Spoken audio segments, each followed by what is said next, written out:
Hello guys, welcome back to my channel. Last வீடியோவில் beat எப்படி stitch பண்ணணும் அப்படிங்கிறத பார்த்தோம். இந்த வீடியோவில் பீட் ஸ்டிச் பண்ண கற்றுக்கிட்டிங்க அப்படின்னா அடுத்து வந்து எப்படி ப்ராக்டிஸ் பண்ணணும் அப்படிங்கிறத பார்க்கலாம்.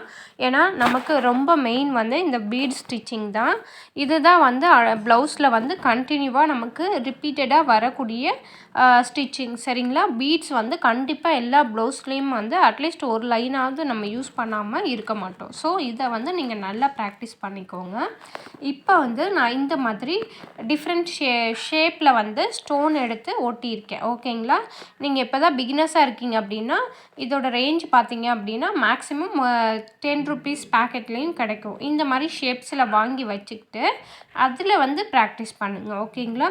பாருங்கள், இந்த ரவுண்ட் ஷேப் அப்படிங்கிறனால நம்ம எங்கே வேணாலும் ஸ்டார்ட் பண்ணிக்கலாம். ஸ்கொயர் ஷேப் அப்படிங்கும்போது அதுக்கு வந்து கார்னர் சைடில் இருந்து தான் நீங்கள் ஸ்டார்ட் பண்ணணும். எப்போவும் வந்து ரிவர்ஸ் ஸ்டிச் போட்டு ஸ்டார்ட் பண்ணுங்கள். ஓகேங்களா. இப்போது ரெண்டு பீடாக வச்சு நான் ஸ்டிச் பண்ணுறேன். இப்போது நம்ம என்ன பண்ண போகிறோம் அப்படின்னா அதை இப்படி வளைச்சி கொண்டு வரேன் இல்லையா நீடில், அந்த மாதிரி இடத்துலலாம் நீங்கள் ஒரு பீட் மட்டும் வைக்கணும்.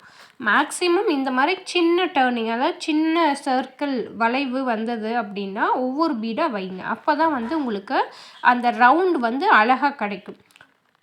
ஓரளவுக்கு ப்ராக்டிஸ் பண்ணிட்டீங்க அப்படின்னா கண்டிப்பாக உங்களுக்கே தெரிய ஆரம்பிச்சிடும் எந்த இடத்துல வந்து ஒரு பீட் வைக்கணும் அப்படிங்கிறது. ஸோ ப்ராக்டிஸ் பண்ணும்போது ஒவ்வொரு பீடாக வச்சு நீங்கள் ப்ராக்டிஸ் பண்ணுங்கள். ஓகேவா. இப்போ பாருங்கள், எண்டு பகுதிக்கு வந்துட்டோம். இப்போ நம்ம எண்ணாட் எப்படி போடுறது அப்படின்னா பீடு ஸ்டோனை ஒட்டி உள் சைடு வந்து நம்ம எண்ணாட் போடணும். வெளி சைடு வந்து போடக்கூடாது. அப்போ தான் வந்து அந்த பீடு ஃபினிஷிங் வந்து நமக்கு அந்த ரவுண்டு வந்து ஒரே மாதிரி இருக்கும். பாருங்கள், இப்போ நான் உள் சைடு வச்சு எண்ணாட் போட போகிறேன். இந்த மாதிரி போடும்போது உங்களுக்கு என்ன ஆகும் அப்படின்னா ஸ்டிச்சிங் வந்து அதாவது அந்த ரவுண்டு வந்து எங்கே ஸ்டார்ட் பண்ணோம் அப்படிங்கிறது தெரியாமல் அழகாக நீட்டாக இருக்கும். அதுக்கு வந்து நீங்கள் ப்ளவுஸில் போடுறீங்க அப்படின்னா நீங்கள் இதுக்கு ஏற்ற மாதிரி ப்ளவுஸ்க்கு ஏற்ற கலரில் வந்து த்ரெட்டை வந்து செலக்ட் பண்ணிக்கோங்க. ஓகேங்களா. இப்போ பாருங்கள், இப்போது ஸ்கொயர் ஷேப்பில் ஸ்டார்ட் பண்ண போகிறோம். ஸ்கொயருக்கு என்ன பண்ணணும் அப்படின்னா கார்னர்லேருந்து நான் எடுத்துக்கிறேன், ஏதாவது ஒரு கார்னர்லேருந்து. இதுக்கும் வந்து நம்ம ரிவர்ஸில் ஸ்டிச் போட்டு தான் ஸ்டார்ட் பண்ணணும். 2 பீடு வைக்கிறேன். இப்போ 4 பீடு வந்து வச்சுட்டேன். இப்போது இந்த இடத்துல வந்து நீங்கள் எப்படி வளைக்கணும், அதாவது அந்த ஷார்ப்பை எப்படி கொண்டு வரணும் அப்படின்னா இப்போ பாருங்கள், நான் மேல் பார்த்து ஸ்டிச்சஸ் போட்டு 2 பீடு இன்செர்ட் பண்ணி அப்படி கீழே கொண்டு வரேன். இந்த மாதிரி கொண்டு போகும்போது உங்களுக்கு அந்த ஷார்ப்பான எட்ஜு வந்து கிடைக்கும். அழகாக வந்து ஸ்கொயர் ஷேப்பு நீட்டாக கிடைக்கும். அந்த கார்னர் இருக்கு இல்லையா, இதெல்லாம் உங்களுக்கு அழகாக கிடைக்கும். நம்ம நார்மல் த்ரெட்டு ஸ்டிச்சிங்லேயும் இதே தான் ஃபாலோ பண்ணுவோம். அதே சேம் தான் பீட் ஒர்க்குக்கும். நிறைய பேருக்கு தெரியல, ஸோ அதுக்காக நான் இந்த மாதிரி ஸ்டோனை ஒட்டி அதுக்கப்புறம் வந்து ப்ராக்டிஸ் பண்ண சொல்கிறேன். இப்போ பாருங்கள், கீழே பார்த்து போட்டு மேல் சைடாக வந்து ஸ்டிச்சஸை கொண்டு போகிறோம்.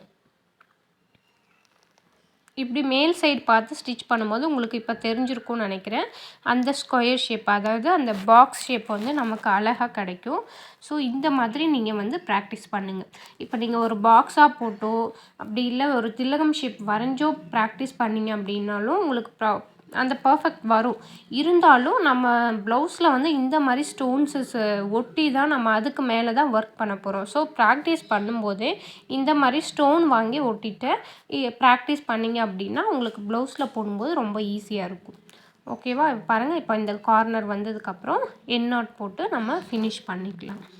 இப்படி தான் வந்து நீங்கள் கார்னர் வளைக்கணும். அந்த கார்னர் வரும்போது நம்ம வந்து இப்போ மேலே போகிறோம் அப்படின்னா கீழே ஒரு ஸ்டிச் போட்டு அதுக்கப்புறம் மேல் பக்கம் பீட்ஸை வந்து இன்செர்ட் பண்ணி கொண்டு போகணும். இதுவே கீழ் பக்கம் வரும் அப்படின்னா மேல் பார்த்து ஒரு ஸ்டிச் போட்டு கொண்டு போகணும். இப்போ திலகம் ஷேப்புக்கு நானும் மேல் அந்த ஷார்ப் எட்ஜ் இருக்கு இல்லையா, அந்த இடத்துல இருந்து தான் ஸ்டார்ட் பண்ண போகிறேன்.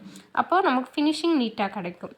இப்போது இதே மாதிரி இப்போது நம்ம ஸ்கொயர் ஷேப் அப்படிங்கிறனால 2 பீடு வச்சிட்டேன். இப்போ பாருங்கள், இந்த வளைவு வரது இல்லையா, இந்த வளைவு வர இடத்துல பாருங்கள் நான் ஒரு பீடு தான் வைக்கிறேன். அந்த கீழே வளைஞ்சு கொடுக்குற இடத்துல அந்த இடம் வரும்போது ஒரு பீடு வச்சிங்கன்னா தான் நீங்கள் 2 பீடு வைக்கும்போது அது கொஞ்சம் பிரிஞ்சு நிற்கிற மாதிரி இருக்கும். ஸோ இந்த மாதிரி வளைஞ்சி வர இடத்துல ஒரு பீடாக வச்சிங்க அப்படின்னா ஃபினிஷிங் நீட்டாக இருக்கும். பாருங்கள், இப்போது இந்த மாதிரி இன்செர்ட் பண்ணிவிட்டு லாஸ்ட்டாக இப்போ வந்து ஒரு பீட் வச்சு நம்ம இப்போது எண்ணாட் போட்டு ஃபினிஷ் பண்ணிக்கலாம். இந்த மாதிரி தான் வந்து நீங்கள் ஷார்ப்பாக இருக்க பகுதியிலலாம் ஒர்க் பண்ணணும். அதுக்கு வந்து நீங்கள் நல்லா ப்ராக்டிஸ் பண்ணணும். என்னோடய சஜஷன் என்னென்னா, இந்த மாதிரி திலகம் ஷேப்பு, ஸ்கொயரு, ட்ரையாங்கிள் இந்த மாதிரி நிறைய ஷேப்பில் வந்து இப்போது பீட்ஸ் ஸ்டோன்ஸ் வந்து நமக்கு கிடைக்குது. அதுவுமே ஒரு 10 ருபீஸ் பேக்கெட்டு அந்த மாதிரி கிடைக்குது. ஸோ அதை வாங்கி வச்சுக்கிட்டு இந்த மாதிரி ஒட்டி அதுக்கு மேலே நீங்கள் ஒர்க் அதாவது ப்ராக்டிஸ் பண்ணிங்க அப்படின்னா உங்களுக்கு இன்னுமே ஈஸியாக இருக்கும் ப்ளவுஸ் ஒர்க் பண்ணும்போது. இந்த மாதிரி பாக்ஸஸ் போட்டு பண்ணினாலும் ஓகே தான், இதுவுமே நமக்கு ப்ராக்டிஸ் ஆகும். பட் இந்த மாதிரி பண்ணும்போது நமக்கு ஈஸியாக ப்ளவுஸில் போடும்போது அந்த ஐடியா வந்து கிடச்சிரும். ஸோ இந்த மாதிரி ப்ராக்டிஸ் பண்ணுறது நல்லது. இப்போ இதுலேயும் போட்டு காட்டுறேன். இப்போ திலகம் ஷேப்பில் பாருங்கள், அந்த ஷார்ப் எட்ஜு நம்ம வரைஞ்சிருக்கோம் இல்லையா, அதுக்கு கொஞ்சம் கீழேருந்தே ஸ்டார்ட் பண்ணுறேன். அப்போ தான் நம்ம ஃபினிஷ் பண்ணும்போது நீட்டாக இருக்கும். பாருங்கள், இந்த வளைவு பகுதி வந்துடுச்சு. இப்போ வந்து இது ஓரளவுக்கு நல்ல ஒரு பெரிய திலகம் ஷேப் அப்படிங்கிறனால நம்ம 2 பீடு வைக்கும்போது அது கேப்பு தெரியல. இதுவே இந்த சின்ன ஸ்டோன் வந்து ரொம்ப சின்னது, அதுக்கெலாம் பார்த்திங்க அப்படின்னா வளைக்கும் போது உங்களுக்கு அந்த கேப்பு தெரியும். ஸோ அந்த இடத்துலலாம் ஒரு பீடு தான் நீங்கள் வைக்கணும். பாருங்கள், அடுத்து கொண்டு போகிறேன் 2 பீடு. அந்த வளைவுக்கு ஏற்ற மாதிரி அழகாக நீட்டாக பர்ஃபெக்டாக வச்சிங்க அப்படின்னா ஃபினிஷிங் வந்து நீட்டாக இருக்கும். பாருங்கள், நான் சொன்னேன் இல்லையா, இப்போ மேலே கரெக்டாக அந்த கார்னர் பகுதி, நான் அந்த நல்ல ஷார்ப் பகுதி வந்து நமக்கு நீட்டாக தெரியுது. இப்போ இந்த இடத்துல நம்ம எண்ணாட் போட்டு ஃபினிஷ் பண்ணிக்கலாம். இப்போ வந்து ஸ்கொயர்லெஸ் இந்த பாக்ஸஸில் எப்படி பண்ணணும்னு சொல்கிறேன். ஏதாவது ஒரு கார்னர்லேருந்து ஸ்டார்ட் பண்ணுங்கள். நான் ரிவர்ஸ் ஸ்டிச் போட்டு தான் ஸ்டார்ட் பண்ணுறேன். இதை எப்போவுமே வந்து நீங்கள் ஃபாலோ பண்ணணும். அப்போ தான் வந்து நீங்கள் நாட் சரியாக போடலன்னா கூட த்ரெட்டு பிரிஞ்சு வராது. ஓகேவா? ஸோ எப்போவும் ரிவர்ஸில், அதாவது ஒரு செயின் போட்டு கீழ் பார்த்து நீங்கள் அந்த ஸ்டிச்சஸ் போடணும் அப்படின்னா மேல் பார்த்து ஒரு செயின் போட்டு ரிவர்ஸ், அதாவது கீழ் பார்த்து கொண்டு வாங்க. இப்போ பாருங்கள், இப்போ இந்த கார்னர் வந்துடுச்சு. இப்போ என்ன பண்ண போகிறோம் அப்படின்னா, மேல் பார்த்து, இப்போ நான் கை காட்டுறேன் பாருங்கள், அந்த மேல் பார்த்து ஒரு ஸ்டிச் போட்டு த்ரெட்டை வந்து முன்னாடி பக்கம் இழுத்து பீட்ஸை வச்சு இன்செர்ட் பண்ணுறோம். உங்களுக்கு நல்லா தெரியணும் அப்படின்னா ஸ்க்ரீனை வந்து ஃபுல்லாக வச்சு பார்க்கும்போது உங்களுக்கு வந்து இது நல்லா டீட்டெயிலாக தெரியும். ஸோ அதனால தான் நான் செல்ஃப் கலர் த்ரெட்டு எடுக்காமல் கோல்டன் கலர் த்ரெட்டு எடுக்கிறேன். அப்போ தான் நான் எப்படி ஸ்டிச் பண்ணுறேன் அப்படிங்கிறது உங்களுக்கு தெரியும். ஓகேங்களா? பிகினர்ஸாக இருக்கீங்க அப்படின்னா இந்த மாதிரி ஃபாலோ பண்ணி பாருங்கள். உங்களுக்கு ஃபினிஷிங் வந்து நீட்டாக இருக்கும். ப்ராக்டிஸ் பண்ணும்போதே இந்த மாதிரிலாம் பண்ணிட்டீங்க அப்படின்னா ப்ளவுஸ் ஒர்க் பண்ணும்போது உங்களுக்கு ஒர்க் வந்து ஈஸியாக தெரியும். இப்போ பாருங்கள், நான் ஏரோ மார்க் போடுறேன் இல்லையா, இப்போ அந்த சைடு பார்த்து ஸ்டிச்சஸ் போடணும். ஒரு ஸ்டிச் போட்டுட்டு